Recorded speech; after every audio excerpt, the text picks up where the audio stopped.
Сәлем достар, сіздермен мен Бекзат. Мен каналымда бүгін жаңа видео шығатын болады. Қорқынышты анимация. Кені соңғы видеода енді сіздер 100 лайк жинадыңдар, енді рахмет. Сол енді екінші анимация шығу үшін қайтадан 100 лайк жинаңдар. Содан кейін көп видео шықпағанға кешіріңіздер. Ал енді осы видео басталатын болады.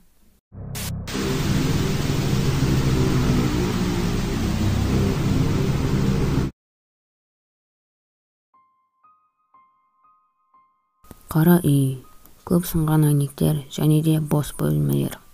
Шіріп кеткен жиһаз, содан кейін жанып кеткен заттар.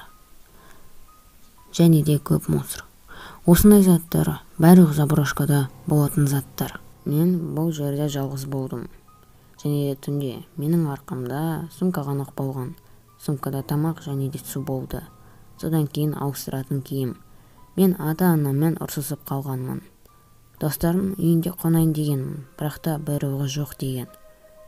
Көбісі жоқ дейтінін білген соң, мен сумканы алдым. Мен бұл жерде фонарикпен жүргенмін. Көп тышқанды көрдім, және де қатты бір жаман естіп шығып тұрған. Содан кейін даладағы дыбыстардан, есіктің дауыстарынан мен қатты қорқып жүрдім. Мен іздеп жүрдім. Қай бөлмеде жатуға болатынын.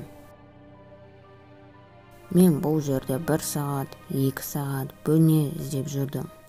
Маған біреу қарап тұрғандай, және де біреу жүріп жүргенде үрлеп тұрғандай сезіп жүрдім. Мен үйге қайтқым келген, бірақ та ата-анам не дейді? Күлеме, оның орнына осы жерде қаламын.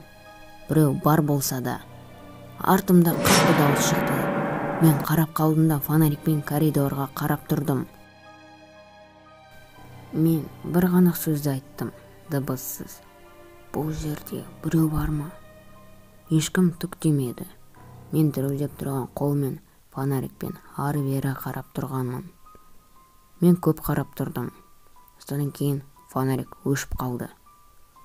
Алдымда тек қана қараңғы болды. Мен қараңғыға қарап тұрдым. Содан кейін біреуді көре қалдым. Ол күлімдеп тұрды, және де қолында пышақ болған. Мен қатты қорқып кеттім де терезеге секіріп кеттім. Екінші этаж болды. Мен құладым да, тез тұрдым да жүгіріп кеттім. Саябаққа келдім де орындыққа отырдым. Содан кейін телефонға қарадым. Таңғы сағат 6 болған. Мен үшін көп уақыт өткен сияқты болған. 1 сағаттан кейін мен үйге кеттім. Есікке тоқылдаттым. Анам ашты. Анам ашуланып тұрды да және қуанып тұрды. Өйткені мен келдім. Маған анам туысымен таныстырды.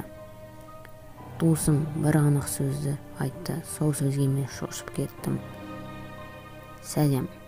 Сені қайтадан көргеніме қуанып тұрмын.